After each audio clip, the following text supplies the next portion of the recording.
Hello everybody and welcome to Victoria 3. I have been looking forward to this game for literally years and we finally have our hands on it. Now if you're not sure what this game is, it is a game from Paradox Interactive, which is a grand strategy game, which is covering the time period, as you can probably guess, of the Victorian era. It goes from 1836 to 1936, and unlike their other games, it mostly focuses on population, economy, and that kind of thing. It's not like just flat out attacking people all the time, or just being like a weird space empire like in Solaris, or role-playing like Crusader Kings 3. It is focused on getting furniture to your people, feeding your people, and expanding out your reach as you play the game. Now, we're going to be going right into it, everybody. I don't want to spend too long talking in the main menu here. There are a few objectives you can pick if you want to do specific scenarios. I personally like playing in sandbox mode, so that's what we're going to do. By the way, I just love the music. I actually sometimes listen to the Victoria 2 soundtrack in my spare time. Am I weird? Yes, but I accept it. It's fine. Now, sandbox.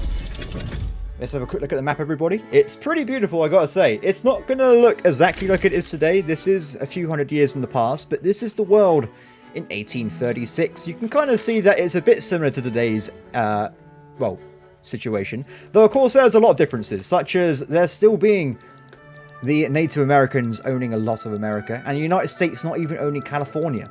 And, of course, there's a gigantic English empire which owns, I think, at this point, a third of the world. From Australia, India, Canada, to England itself. It's pretty cool.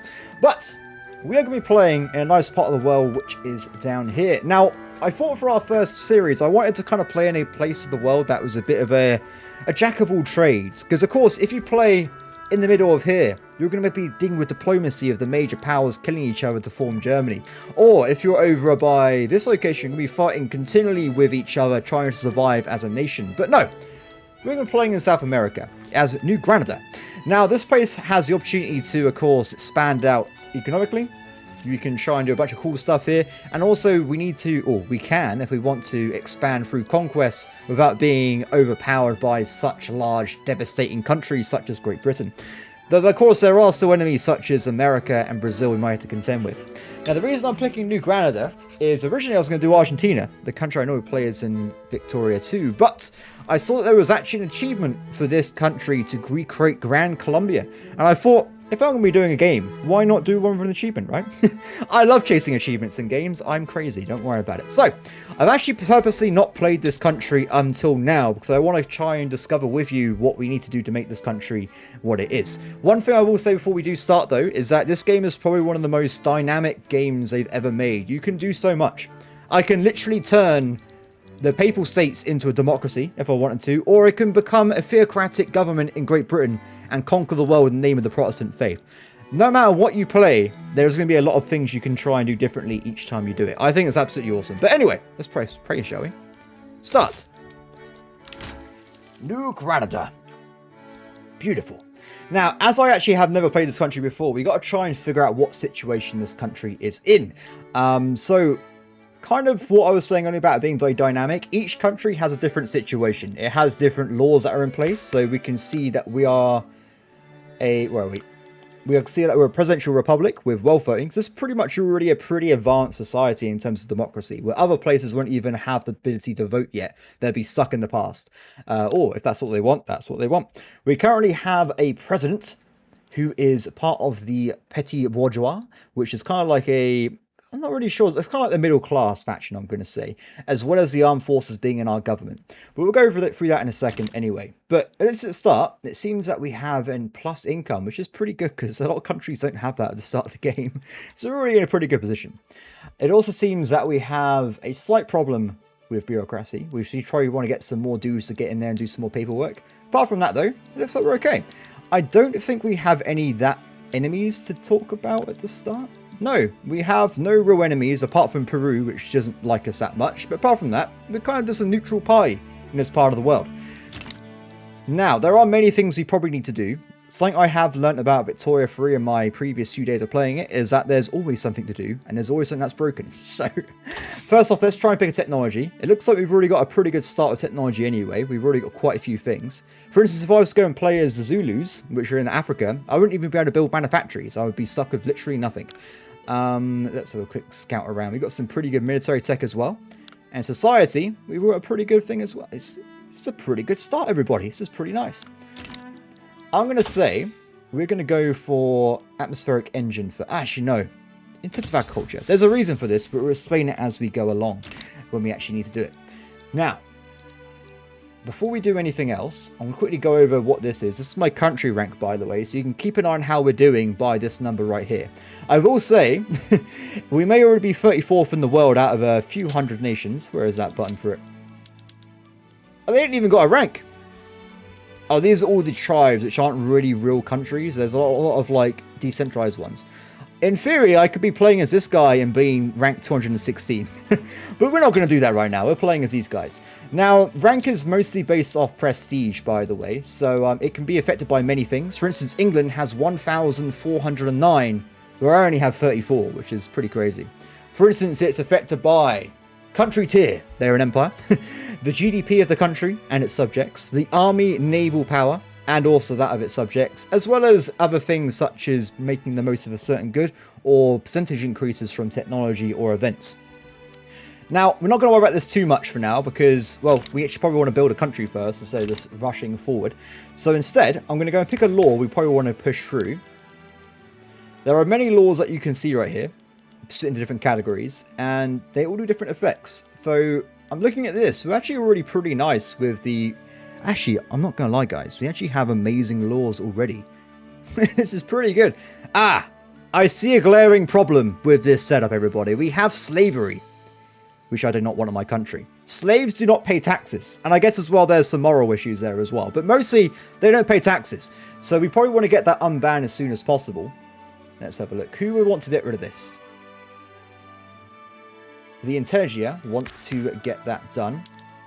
Let's try and get them in the government. Ooh, it's going to cause some problems.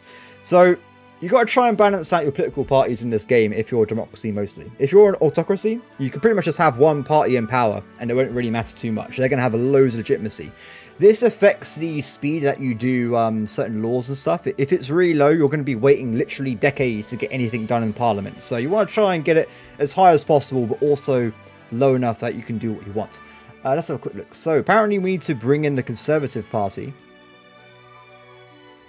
Ah, because they need to be in the same place because they're the same political party. So that means we're going to bring in these guys. And it should put our legitimacy up to 72%. And also allow me to do some new laws. Though, we can't do it, everybody. We can't do it. There's going to be lots of despair in this one. We can't do this because it says it will radicalize the landowners. So it means they will start trying to revolt from my country and just flat out destroy me. If they had a low amount of percentage, because they're currently at 26% of the population follow them, it would be easy. I can ignore them. But as they are so powerful, they will easily be able to defeat me in combat and also on the law setup. So instead, we're going to do something else. We're going to go and see if we can do... not that.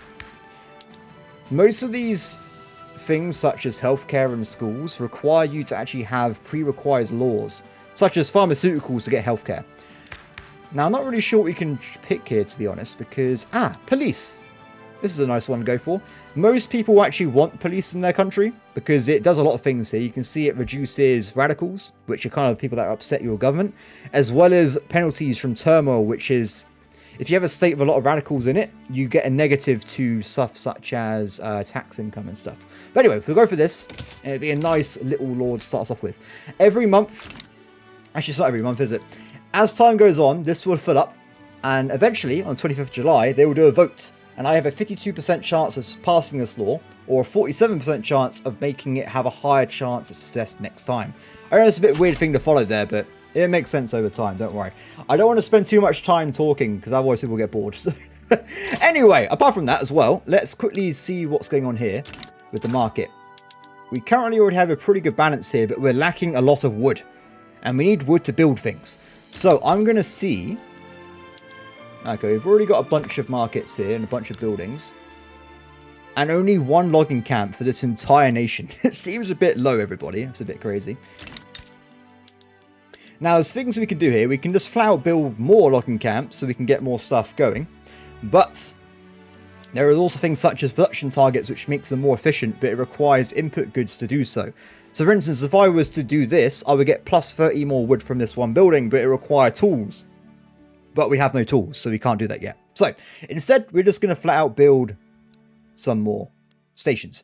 Now, currently we need an extra, we've currently got a negative of 40 wood right now, and I think it's plus 30 per building. So just a single market cutting thing would be pretty easy to fix the situation.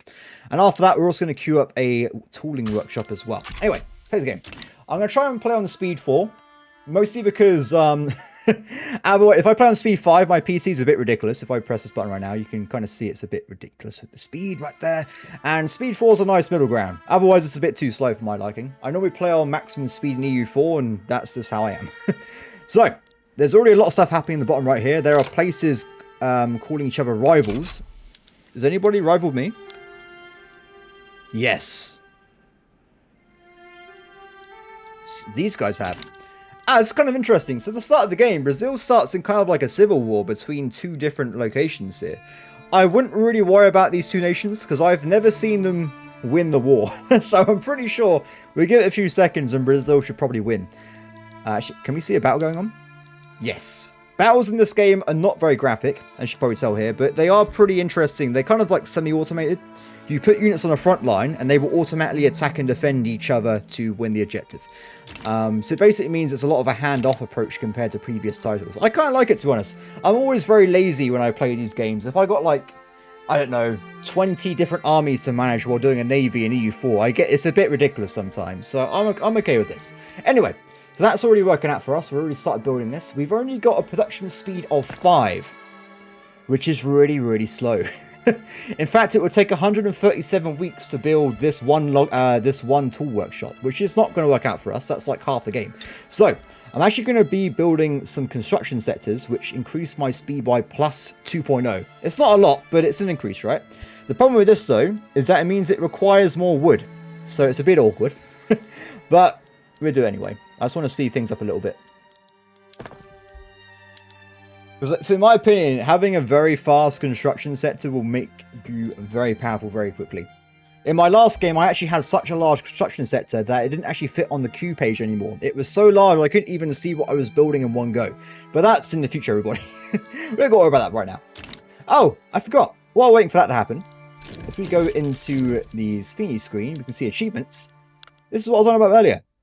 There's not actually that many achievements in the game at the start. I think there was like 54 in total. Don't quote me on that one. It may be just be a guess. There are only a few very hard achievements in the game at the start, and there's quite a few hard ones. Now, if I go to possible, you can see right here, Gran Colombia. Form Gran Colombia and own all the land of Gran Colombia, Andes, and La Plata strategic regions. Now, what this means is these guys. So you see right here, we've got the 3 regions here. I'm not sure why it doesn't include Brazil. If you're down here, you just as well take over Brazil, right? I don't know. But we pretty much need to take over all this land to finish the achievement. And also, I think at the end of it, if I go to journal, we should actually have a thing here somewhere. Do we have a thing here somewhere? Maybe we don't. I can't see it. So there are certain objectives you can try and do, which means you can create larger nations. Ooh, might be in here. Survey the Panama... something. What is that? Oh, that's about building a canal. Find the source of the Nile. We'll find it in the future, everybody. It's not worry about it. It was an event. Okay, the Catholic Church is not happy with the boffins. What are the options here? I can make one of them hate me, or I can lose authority. We're probably going to go with annoying the Catholic Church, because they're probably not going to be my favourite people anyway. I'm going to try and make this a very democratic society, and they're probably not going to be very happy about that, but it's okay, don't worry about it. Okay, construction sector has been built. You'll probably see in a second that we're going to get a lot of trouble with income. Let's just fast forward a little bit. So already you can kind of see that they started hiring people into this job, which kind of scales up what the building does. We're getting a little bit more construction speed now. But alas, we have a problem. There's not enough wood. Immediately. Now, as the deficit of a resource gets worse, it eventually scales down the production of the building. It gets up to 50% negative, which will of course mean the building's not making a profit and it's just hemorrhaging money. So it's pretty bad. In this case, though, as it is a construction yard owned by myself, it's not owned by a private person, I just had to pay more money for it. So it cost me more to have the same construction speed, which is not great. But anyway, so we got that going. I kind of feel like I can afford 2 construction yards. Let's do it. Now, there is also construction modes on this one. You can actually try and get yourself up to iron frame buildings, which require iron and tools. And you get +5 construction instead of +2. But of course, we have absolutely no iron and no tools, so it won't work out for us right now. Now, let's actually increase this again. What is this? Jose, a prominent member of the Conservative Party, has been accused of gross corruption. He strenuously denied all allegations until damning letters surfaced signed by him. Let's have a look here. So we can either reduce momentum for his party, he can lose popularity, or the same kind of thing. It just affects everybody. So, who is this guy? He owns a Catholic church. Oh, yeah, lose popularity. The popularity of a leader of a party affects the pull they get from new members, so we're going to make them weaker at the same time. So pretty handy. Okay, nice. Oh, it looks like Greo Para has already been destroyed. And I presume they're probably about to destroy this guy down here as well. The Brazilians are a bit of a powerhouse at the start of the game. They got 8 million GDP, which is way above ours, which is 1.7 million, and 44,000 professional soldiers, and 45, and 23,000 conscripts, where we only have 15 and 3, so a little bit stronger than us, to say the least. Okay. So, unfortunately, because I've built these new buildings, which increase the amount of wood we need, we are probably still at a deficit when it comes to... Oh, actually, we're barely good enough. +2 construction is not very good, by the way, so we want to get this up as soon as possible. What I'll probably do, I'll probably keep it +2 of these at the start, and then we'll probably develop iron mines and go over to the better iron frame buildings instead of what we're doing right now. Yeah, we'll do that, it's fine. I want to make sure that we always have money. So the reason I've done anything else with like consumption tax or anything is this game's pretty cool. So you can do special taxes on various goods, which increases the cost and you get direct money from it. Which just sounds great, right? But the thing is, if you do this, it will make people poorer because they have to pay more for the same products, which means that some of them stop buying the product. And if they get too poor, they will actually stop buying stuff altogether or become upset. Oh, we have just passed a law of dedicated police force, which pleases loads of factions and also gives me the chance to get rid of some radicals at some point. So, awesome. What else can we do? Colonial affairs might be a good one. Home affairs, nah. There's many options here. I want to try and focus on the course. Oh, we already have per capita. That's beautiful. Getting rid of slavery should be very, very important, but we have to get rid of the power of the landowners first. Oh, actually, they're going to oppose it. We're still wait. So oppose just means that they'd be trying to stop me in the parliament, but not actually via revolution. So we actually have a chance of winning that one. Censorship. So you can kind of see... Oh, it's an election. Actually, not sure what election... I've been kind of annoying them, to be fairly honest. We're reading that later. Because I normally just have everybody in the party anyway. Ooh, we're losing a load of money right now. Interesting. It's probably because we have 2 of these going. So we're currently losing 7.74 per week at the moment from this very expensive building. But we want to build stuff faster, don't we? Because what we're trying to do right now, if we build this tool factory, we can then... Actually, I'll tell you what, let's do it now. Let's start doing sawmills. Oh, we're still miles off. Damn. Anyway, I was going to do sawmills, and we're going to import from Bolivia some tools. You can always trade for any resource or export any resource you want at any time. So it's pretty cool. Making this a very cheap building at this moment. See? Making loads of money. We can technically... The reason I'm not doing... Let's have a quick look at it. I feel like the problem with this is... If I go for iron frame buildings, it's going to cost an extra 4k a month. And I don't think we can actually import iron. Oh, we can.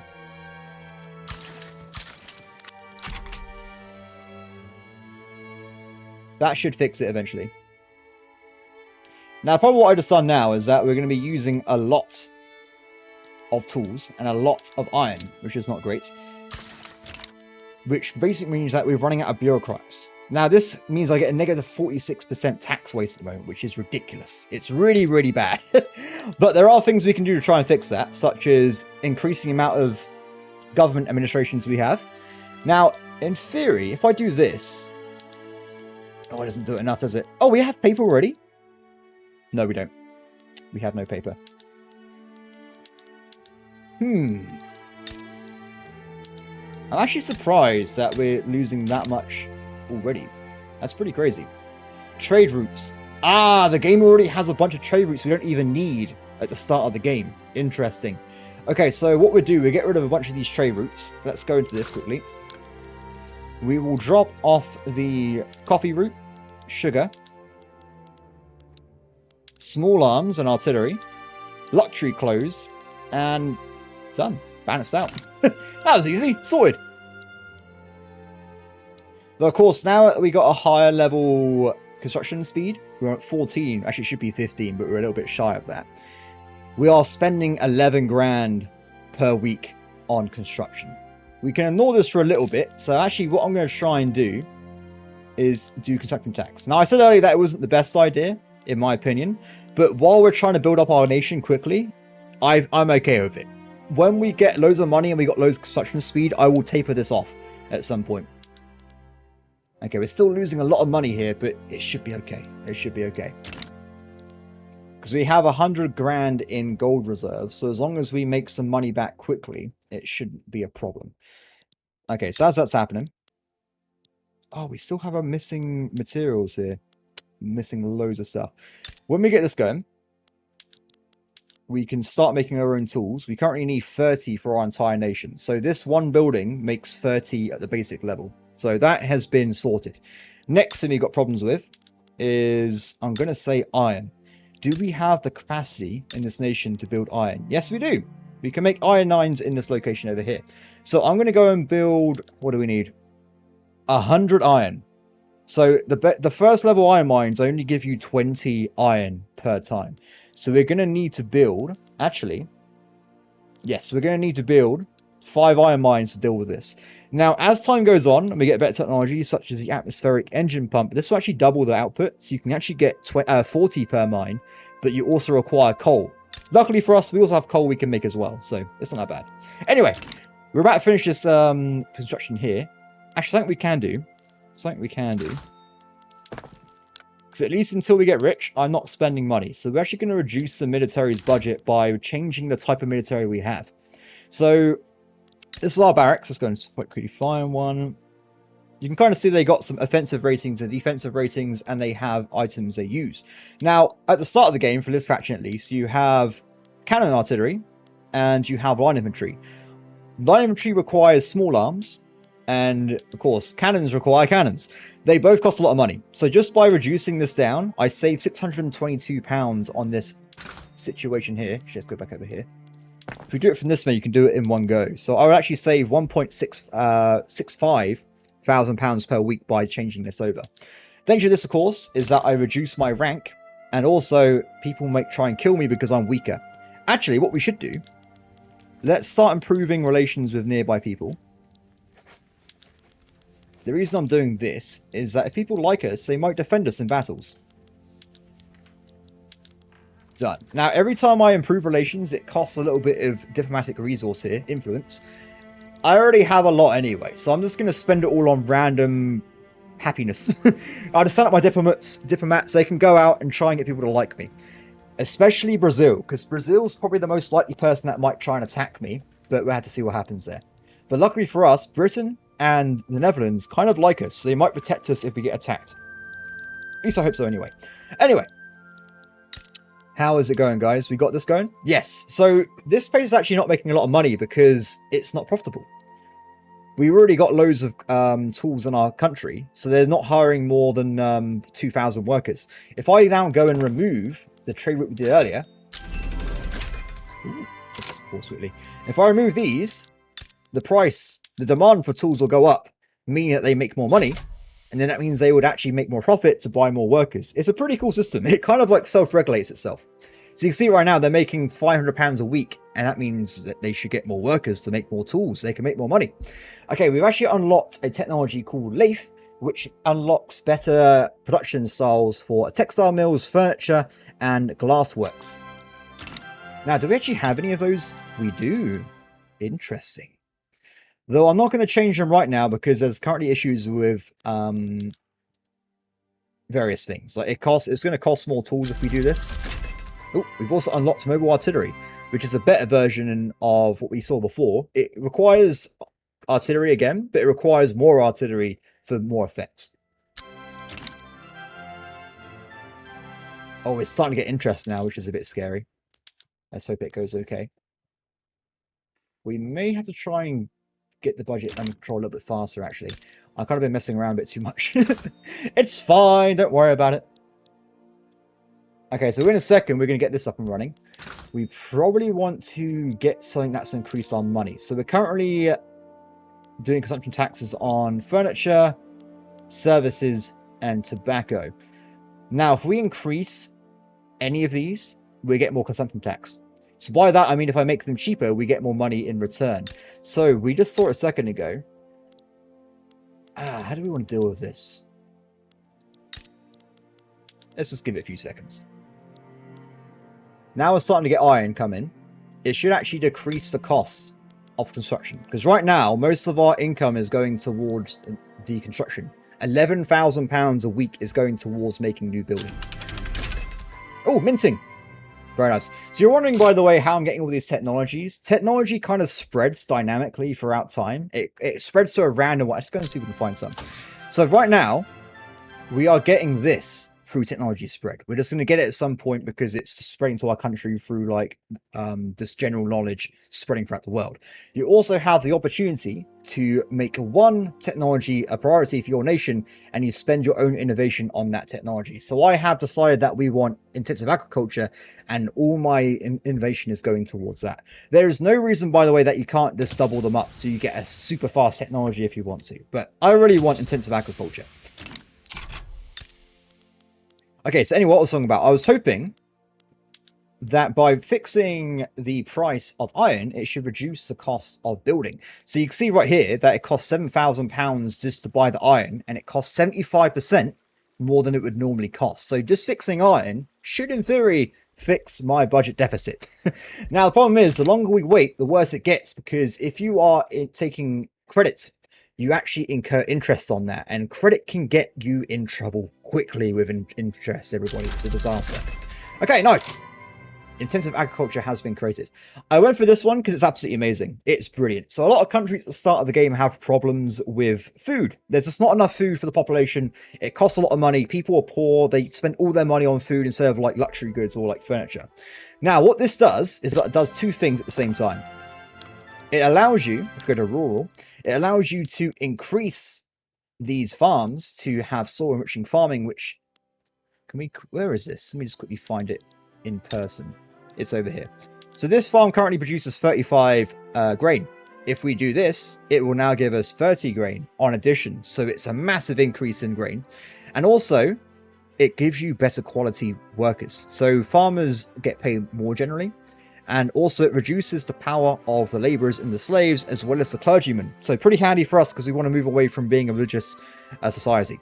So we do that. Let's have a quick look actually. Let's go back this way. This is a easier way of doing it. We may have a problem actually. So this is going to cost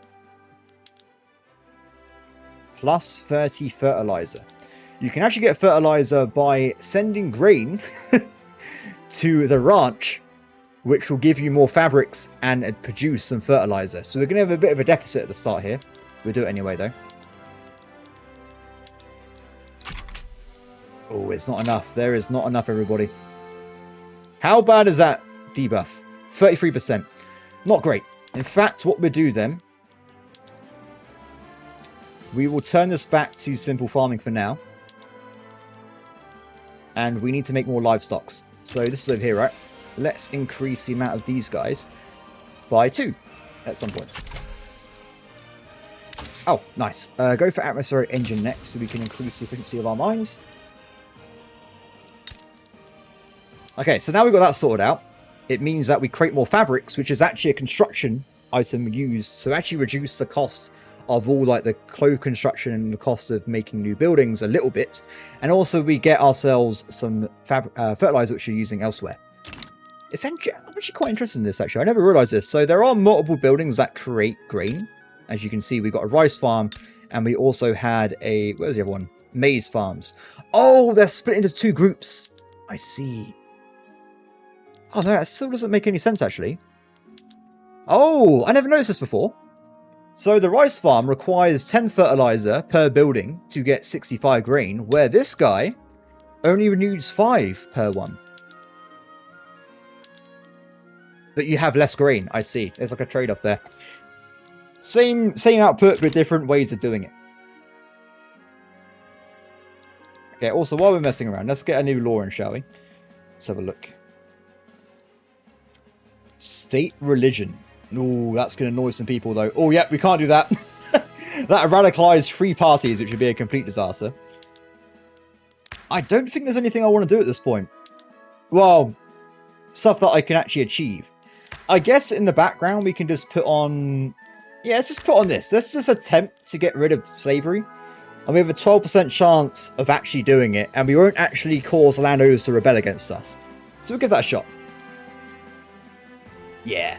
So this is a good way of also... Because if you see here, because there's legacy slavery, it actually means that there's no additional slaves being brought in. So for instance, here you get new slaves from taking them from natives. And here you get new slaves from people going into debt. This is kind of just people that are born into slavery. They are slavery families. And also, you can see this actually increases the power of the landowners by 25%. So by getting rid of them, we first off hurt the landowners, and also we get ourselves some more free people. So pretty handy. Ooh. We are now spending more on influence. The reason this probably happened is because it scales to the power of the country. Because we went down to rank 59, we are no longer equivalent to Brazil, so it costs more to try and convince them that we're friends. So let's get rid of this. Negative 75, that's okay. To be fair, oh, you lose prestige. Interesting. Do you know what? That's actually not bad. We'll accept that. This is only temporary anyway. When these get to plus 50, it will automatically disable itself anyway, so it's not a big deal. Anyway, how are we doing over here? We currently are at... not great, everybody, not great.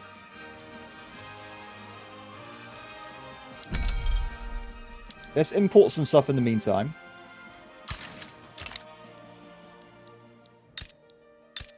We may have to try and deal with this in a second. So I don't want to go into too much debt or we're going to be in big trouble. I'm actually going to reduce the wealth of certain buildings here to try and offset a little bit.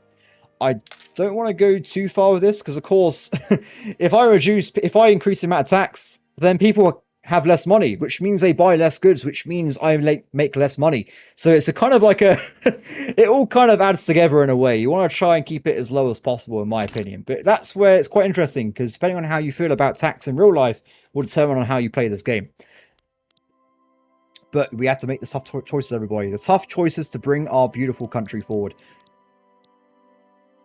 Okay, things are quite stable right now. Let's have a quick look around.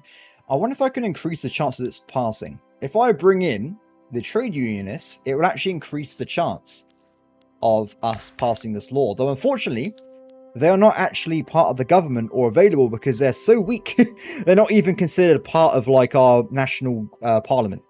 As well, we also have a negative because we have the landowners in the party which openly are against it, which means there is a high chance that they will stall it, which means it reduces my chance and gives me a negative modifier. But I'm going to take the chance, okay? Debate is kind of like a in-between. Sometimes it's good, sometimes it's bad. Advance will always be good, and success, of course, is you've done it. You've passed the law. Okay, let's keep going. Oh, standard of living is reducing. Standard of living, which is very relevant in this day and age, is pretty much how well off a person is. How much money they have, can they afford their basic life. The richer they are, the more stuff they buy. So if I have a very, very strong economy where everyone's very well off, they will be buying everything.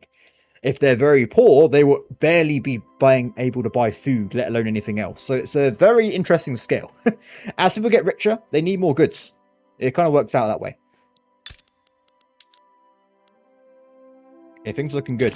We're going to need to get more tools at some... I forgot. This is perfect. It's fine. We're good.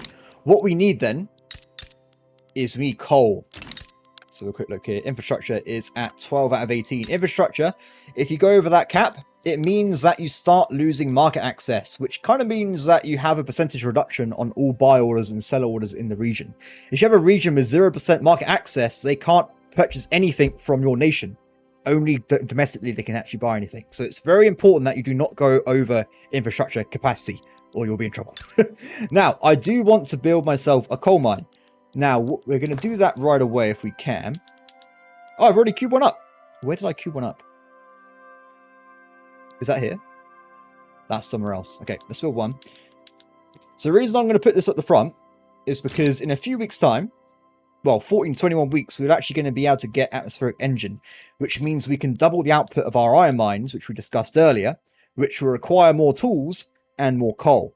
We can get coal from the mine, pretty simple, and the tools, we can actually get more tools by increasing this to pig iron, which gives us double the tools from iron. They kind of help each other at the same time by producing more of each resource and offsetting the cost of it. What is this?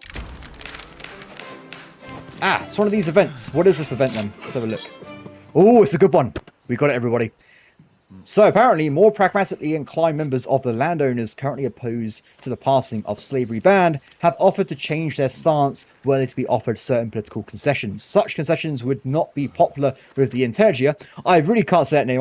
I am sorry. I'm going to call them the Boffins, okay? The Boffins. However, so that basically much means that we can either not agree to this, reduce the chance of passing this law and get relations with the Boffins, or we can get increased chance by 15% and we annoy the Boffins a little bit. Now, as long as it doesn't go down too far, you should be fine. Every faction, which I think is pretty cool, by the way, has 3 modifiers that are affected by their relation to you.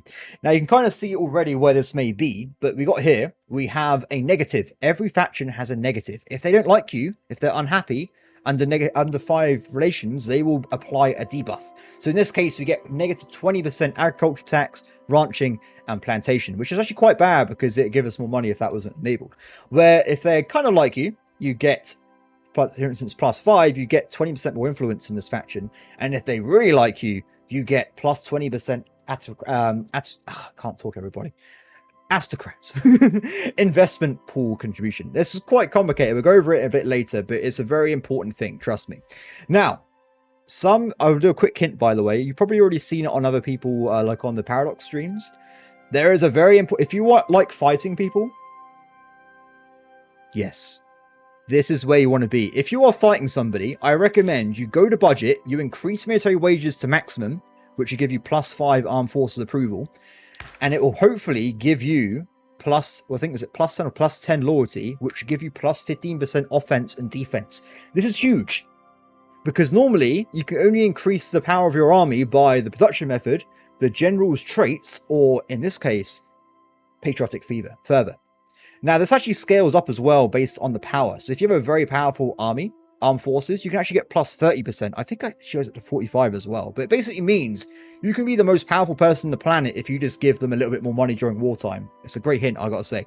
Anyway, I can't say my own hint is great, but it is very handy. If you're fighting a 1v1, if you're like Austria versus Prussia, and you all of a sudden get plus 30% more offense and defense, you're going to win that war.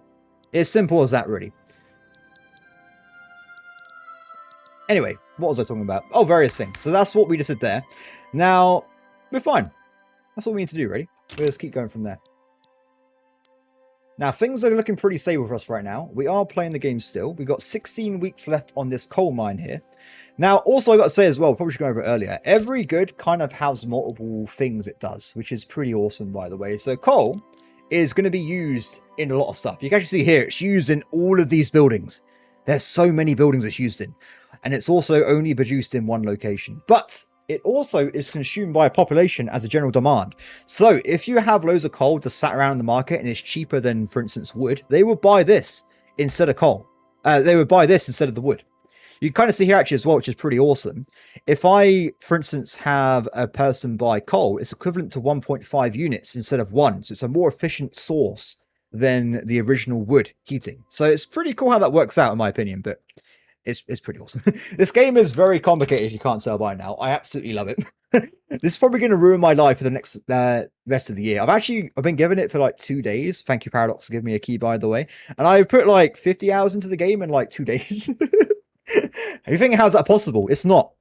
I have no life. I must play it. It's amazing. Okay. Also, that's kind of why I started doing a series now, by the way, because I've played for like 50 hours. I didn't want to play too much, because I'll be like, oh, I'm just going to skip through all this stuff. It's not like new, but I know enough that I'm not going to embarrass myself on the internet, I think. Okay, we have unlocked atmospheric engine, which is perfect. Now, it pretty much means all your mines can be upgraded to a better version. And also we can unlock motor industries, which is engines for trains. What we're going to do here, we're going to do mechanical tools. This is for later on. We'll explain it when it gets finished. Okay, so in a second, we're going to finish up getting this coal mine. And we're immediately going to make it into atmospheric engine pump. And after that, we should be good to go. Give it a second, everybody. It's going to be glorious. So right now, of course, we got this coal mine, but oh no, we haven't got enough tools. What a disaster, everybody. What are we going to do? Well, also there's actually no demand for coal either, so there's no reason to actually have a building open because no one's buying coal and it costs loads of money to get tools. But it's okay. We're going to make a demand for coal by not looking at this. By increasing this to atmospheric pump and giving me 60 more iron per mine. But oh no! We still haven't got enough tools. What will we do? And there's too much iron on the market. It's fine. If we go over here and we do pig iron, all of a sudden we have loads of tools, we have loads of iron, and there's loads of demand for coal, which should increase this building up to maximum capacity. Everyone's happy. It's perfect. This is why I'm a nerd, everybody. I love this kind of stuff. There's not any games on the market up to this point where you have like economy on this scale. I've been waiting for this kind of game for years. I'm like, yes, I could just spend ages going like, I need more fish. It's okay. But then I need more shipyards. Oh, but then I need more fabric. It's a continual cycle of destruction, everybody. Now, I will finish off this building here because we've already built a lot of it. But let's cancel the other iron mine afterwards. And then we'll focus on other things. So as you can see, all of a sudden, we are actually making money and we're defeating our deficit. That's great news. What I'm going to be doing is increasing the wages of military back up again, which may sound a bit weird, but like I explained earlier, they get paid more money, they buy more goods. It's not actually losing £555, it's going to be like 200 or something. Same thing for these guys as well. Done. So we'll probably see this number fluctuate a little bit in a minute, but it will fluctuate at some point. Okay, so after this, we're looking pretty good. I think we need to improve the economy a little bit more until we get enough money to afford an additional... There's no way! Was that like a 25% chance of passing? Damn! We've defeated slavery. That's amazing. So, as it's a percentage chance of victory, I normally fail until I get to like 95% chance. So I'm absolutely gobsmacked. I can't believe this has happened. This is amazing. Well, anyway, it now means that we got a lot of people that have been removed from slavery. It does mean that some businesses cost a little bit more to actually hire staff, but the people that are now free will now go and buy more resources with their extra money and pay taxes. And also they're free. But also I get taxes. Perfect. So we've got plus £2,595. Now, I can't forget, I did actually increase taxation level by a little bit. Now, this unfortunately gives you less legitimacy and more radicals. So we want to get rid of that ASAP. Done. So radicals, I did explain earlier, are the hatred people of our nation. The more radicals that you have, the more the parties will be annoyed if they're a part of them. So you see I get negative free approval with the rural folk because there's a bunch of angry farmers. Also, if there's too many in a state, we can't see it right now. Can we have a look around? Can we see if there's a state with... No, I don't think I can see because of the fog of war. At some point, we will get turmoil, which we will look at in more detail in the future. Anyway, what's this? The ruling landowner led by charismatic Domingo. That's not the guy. No, sorry, I was thinking the religious guy we were messing with earlier. Has initiated a great promotional tour. The decision is to focus efforts domestically or internationally has been left to the last minute. Or we can choose. So we can either get more power for the landowners, or we can get more influence. Yeah, I don't want to improve the power of the landowners. Screw those guys. Screw those guys. I don't want them there. So I'm actually kind of curious, if we go over here and we can see the percentage, because they've lost a 25% buff to losing the ability for legacy slavery, you can see right here in the clap menu, they're losing support because they're no longer as influential as they were before, making them weaker so we can pass laws quicker. It's perfect. Ooh, more convoys. Done. Okay, that's looking pretty good. That is looking pretty good as well. I would like to get rid of these, but we're going to leave... My normal rule of thumb is I will leave the construction tax on until we defeat interest. Because right now, if I had no debt, we would be making an extra £740 right now. Very nice. We got that as well. By the way, you can kind of tell there's a lot of stuff happening with these technologies. They do various things, but also they do unlock new laws. Like, for instance, now we can actually get public schools, and it also unlocks the Liberal Party as well. Ah, nice. This is happening now. So we actually have gotten ourselves an additional, what are these called? Livestock ranches. So this is what we were doing earlier, and it means that we can increase the maize farms here to soil-enriched farming. Gives us more grain. Happy days. I want to try and keep food very low if we can. Okay, sorted. Something else we should probably do as soon as we can. Oh, I didn't think about that. Actually, it should be okay. Let's cancel these trade routes. I think we can get away with... Yes, fine. So they weren't hiring people because I had a trade route. So now we got rid of that. We now have domestic supply only for iron. Liberal Party. Cool. So the reason I want to keep away from importing goods to offset my market if I can, is because if I have people with jobs in my workforce that are getting paid £32, that's a lot of money, £32 per year, this is a lot of money by the way, for this time period, it means that they are wealthy and buy more goods.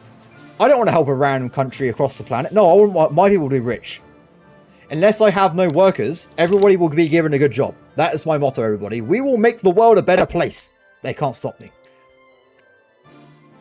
Okay, so that's happening there. Let's also increase... Where's the other one? There it is. Done.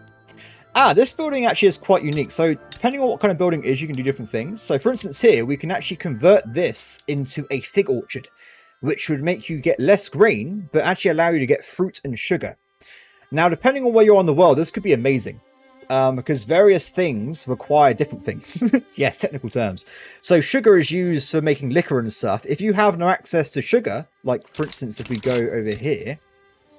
Yes, this part of the world has a direct sugar plantation. Where somewhere like, I don't know, Southampton.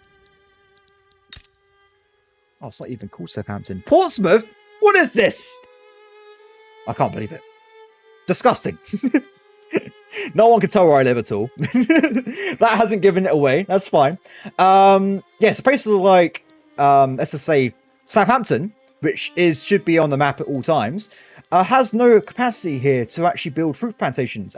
Sugar plantations. So depending on where you're in the world, you want to try and do different things to get what you need for your party. What's this? A momentum paper mill throughput. Ooh, do you know what? We'll go for the throughput. I'll get more money. I don't care about the diplomatic parties. They can do what they want. Oh, so right now I'm making loads of money because I'm not building anything. Because we kind of just forgot about it. So, just to clarify, that's working now. We are doing this. So the reason I checked that one is I do not need to get fig orchards. In this part of the world, we can grow domestically specialized farms for fruit and sugar. Not required. However... if we go to maize, we cannot make vineyards. Well, actually, no. There's no building in the game that gets wine by itself. Wine is pretty handy to have because it's a luxury resource, which is bought after level 15 of a population. By the way, level 15, it was referring to this standard of living number. So for instance, the middle strata is currently on 17.5. They would buy luxury drinks.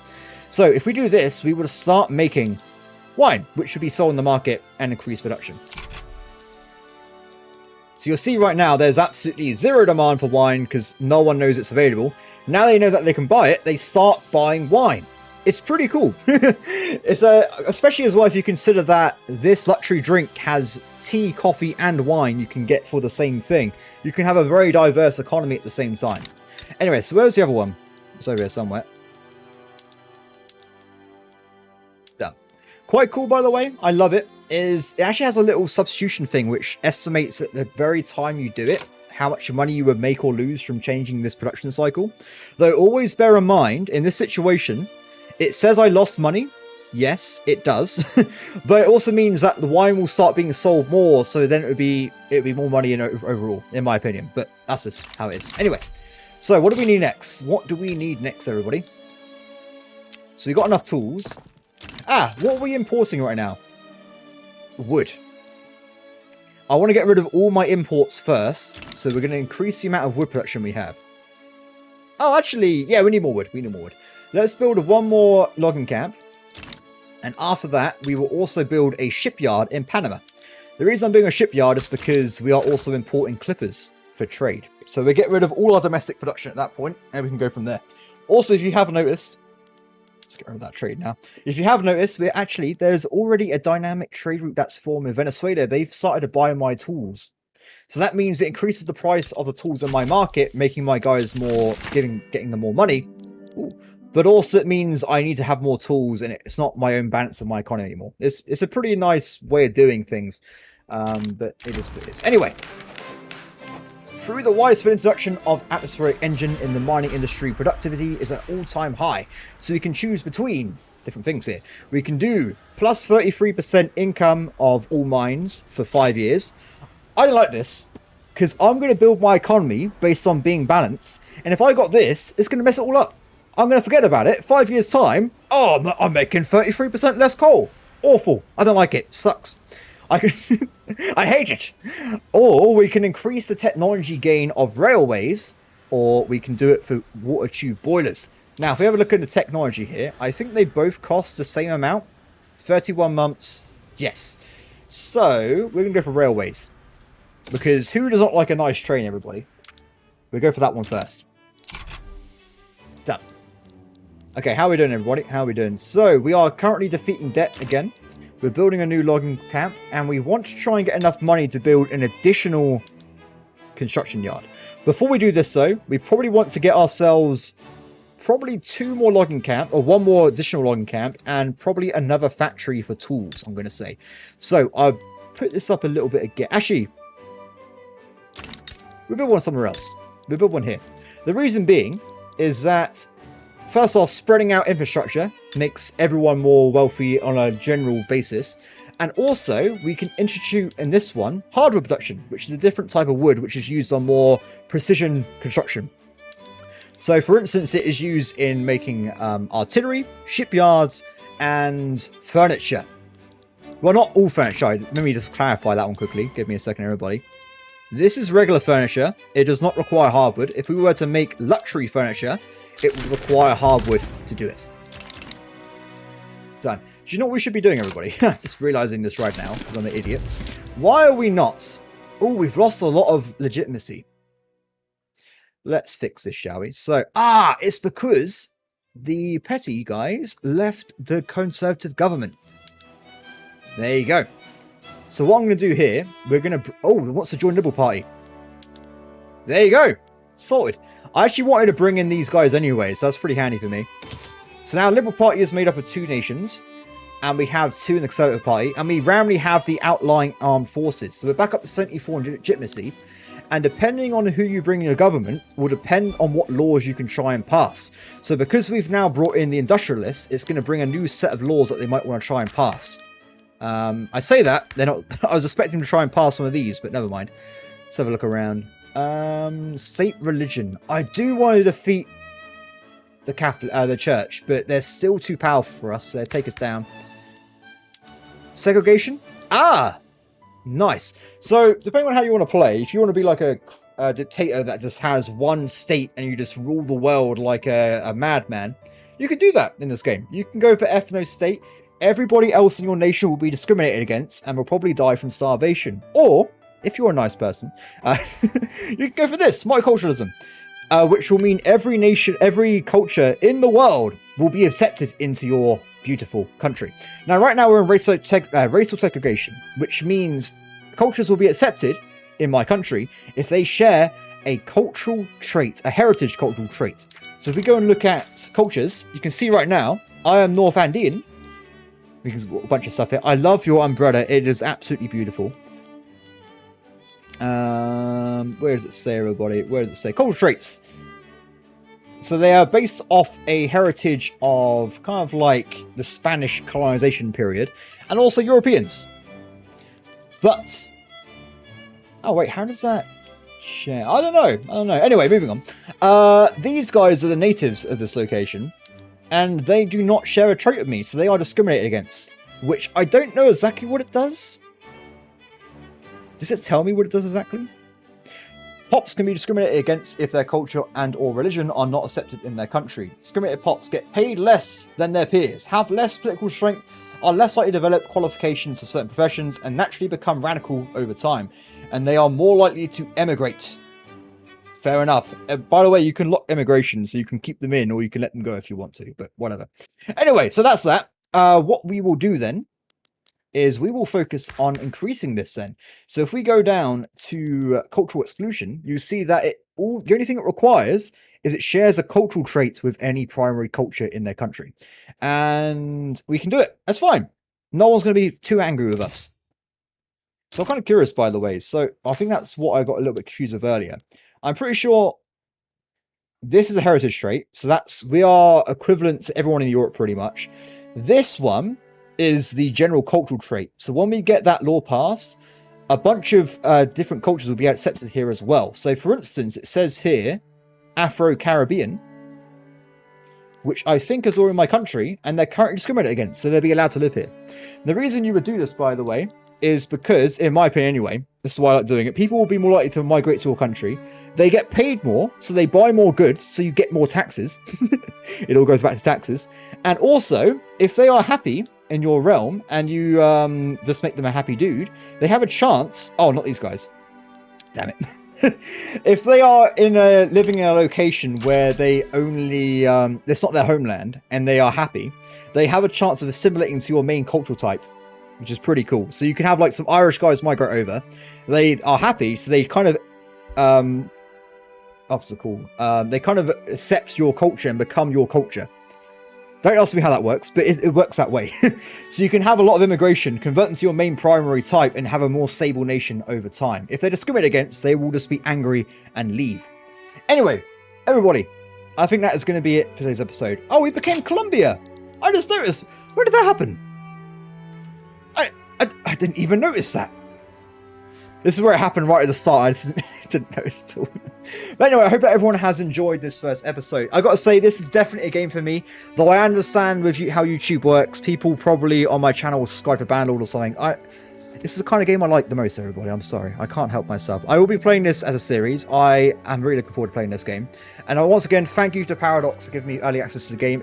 I love their games, and I can't believe I got to play this early, and I get to play it with all you guys on release day. It's absolutely amazing. We will be carrying on this series every other day. I'm going to be aiming to do at least the Gran Colombia situation, and we're probably going to try and at least become the most powerful nation in all of the world, which I have already done in my own time, by the way, so we know we can do it. We know we can do it. Okay, apart from that, thank you for watching. As always, please like, subscribe, and comment below, and I'll see you next time. Bye.